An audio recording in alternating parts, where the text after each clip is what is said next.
But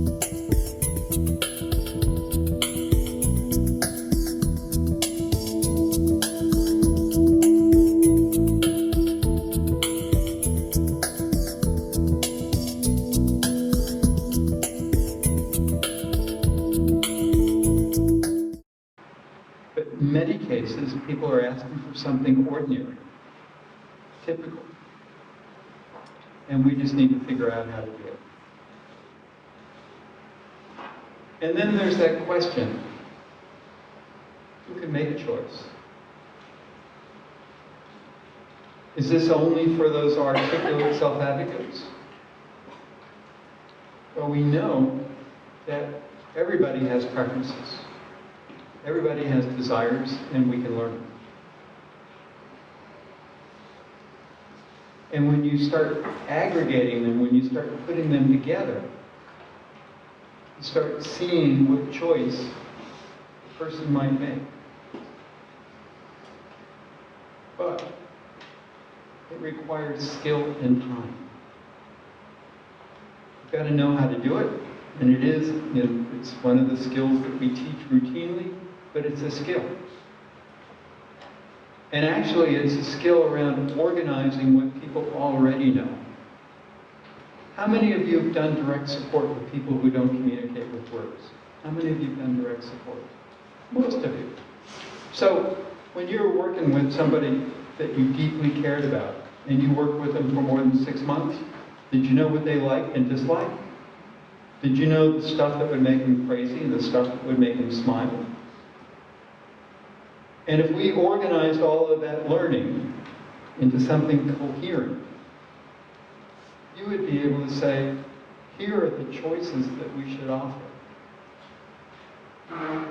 And based on how they reacted to the new things that you would try, because you also know how you can tell when they're liking something or they're disliking something, you'd be able to move forward. So that means that when a person has other people making the choices,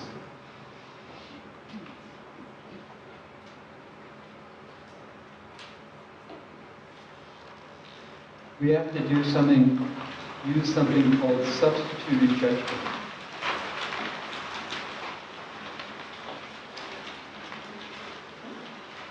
It's a legal standard.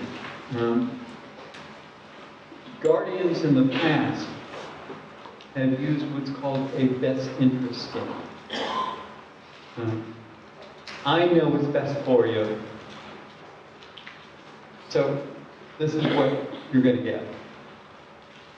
Substituted judgment is, I'm being put in place of you in making decisions, but what I should do is make the decision that you would make.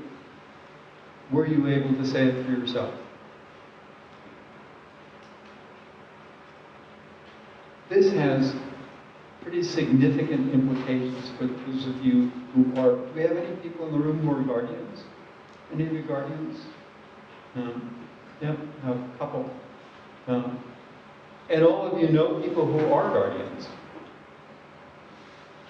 And almost every guardian, if you just say, poof, you're the guardian, uses a best interest standard. So we need to assist those people who are in that role. That substituted judgment would be better.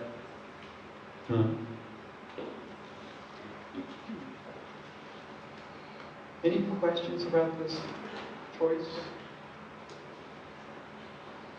Yes? Sometimes people use the first choice to not do something as a way to sort of let them neglect their life or waste part of their time. Yeah, comment on that. So, did everybody hear?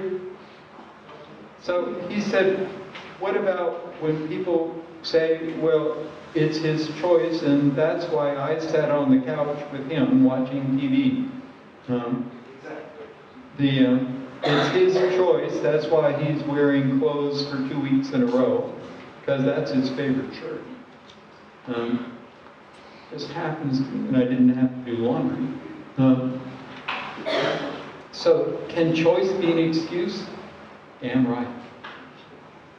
You will see people using choice as an excuse, and they're mostly people who should find other work.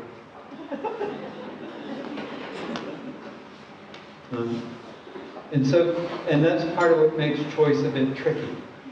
And again, choice has boundaries. And usually when people want to do nothing, it's an indication that what we're offering isn't of interest. Or it's an indication of depression, or both. So when people don't want to do things, I had a friend of mine who described this day service that people didn't want to go to as a day-wasting program. If somebody is saying, I don't want to go to the day service, it's my choice, well, then we need to be going, it's not that you're going to sit at home on your butt. It's that we need to find something of interest. We need to find something that's motivating. And if there is nothing that's motivating for you, then we need a clinical consult, because the only people who do nothing are depressed. Which isn't to say people need breaks. Or if I want to sit on the couch because my favorite sports team's on, different. Yes? Comment about too many choices. This morning on the news, they were showing a little 6-year-old from the Starlight Foundation. It's a foundation that gives kids delicious.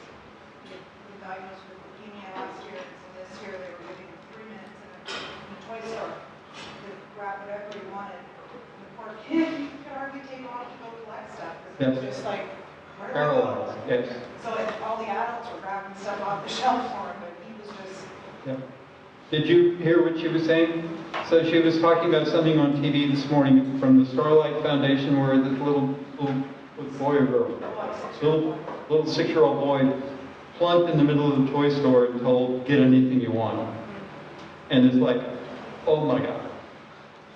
All that stuff around, what do I want? Whereas the adults who were with him, who knew his interests, were immediately grabbing stuff. Because choice already had boundaries for them. Whereas he was just being confronted with this excess. 3 things, grab 3 things. Oh, he had 3 minutes to grab what he wanted, yeah. It'd be interesting to analyze what the adults grab. Did they go for the most expensive? Did they really think about what he wanted? Anything else about choice? We'll kind of loop back to it, because it kind of runs through everything. And again, it seems easy. It seems really simple. And it is foundational. But it is also complex.